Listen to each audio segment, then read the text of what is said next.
I think it was Groucho Marx who said, if I'd have known I was going to live this long, I'd have taken better care of myself. Mm. Well, a lot of times when people talk about taking care of themselves, they are, in fact, referring to exercise, among other things. And selection bias is something that I'm going to suggest to you is rampant in shoddy exercise research, simply because the vast majority of this research is done on gifted jocks. So, how biased is it? Well, think about in high school when you looked around your school, probably 10% of the people in your high school were jocks, that they were on the track and field team or the basketball team or whatnot. Others were more interested in the chess club, the math club, or in theater arts. Or maybe they've simply had part time jobs. And then as they graduated and went on to college, very few of them were good enough to compete at the college level. And it might have been 10% of them. So now we're at 1%. And if you go beyond that to the professional level, it becomes one or two people per million. And of course, if you have household names, it's even less.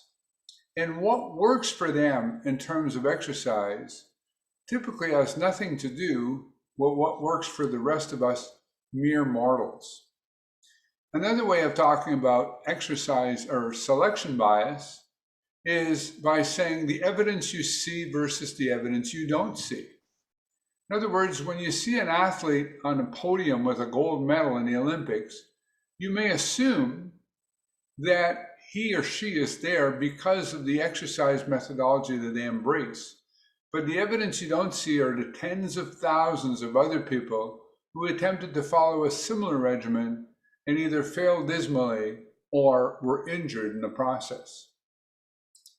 Very few people can build the kind of physiques that will have them be photographed in a magazine.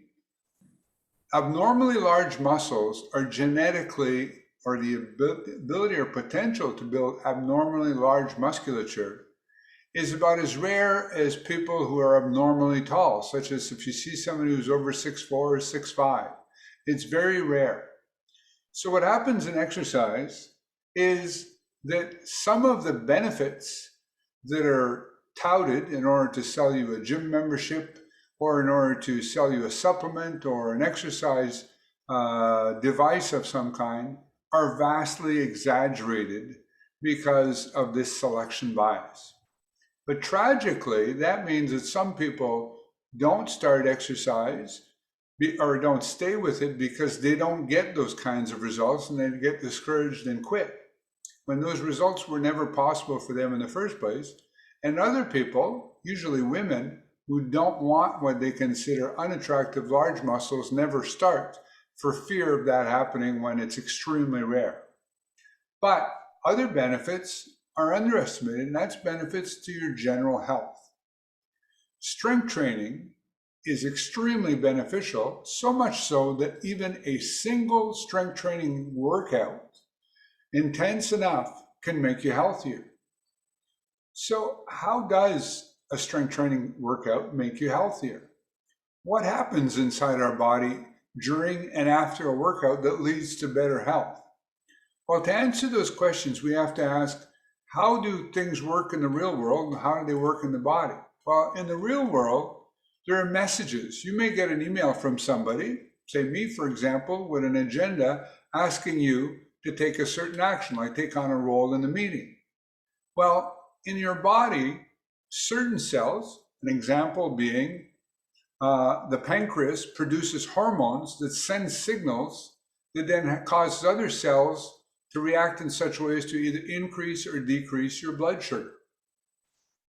Well, another messenger in our body are hormones that are called hormones or proteins that are called myokines. And they come from our muscles and they stimulate cells to take specific actions. We used to think that muscles were just for show, but they are actually very active.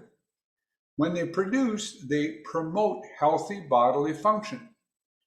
Research has shown that strength training stimulates the key myokines that reduce the risks of diabetes, heart disease, and dementia.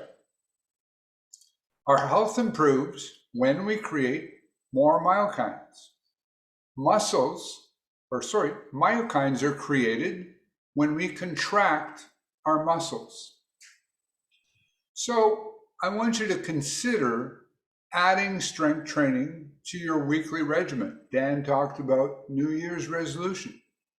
And no, just working and things you do around the house is not intense enough to achieve this. But it needn't take very much time.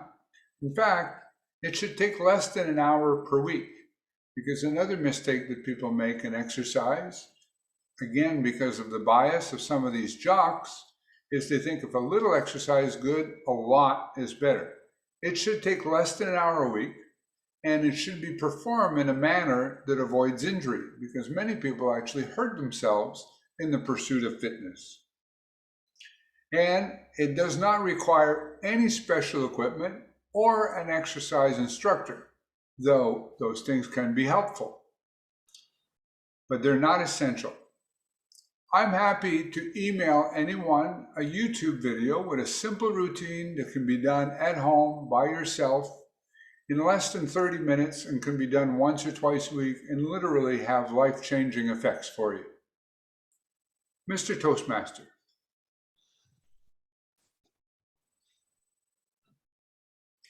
Thank you very much, Richard.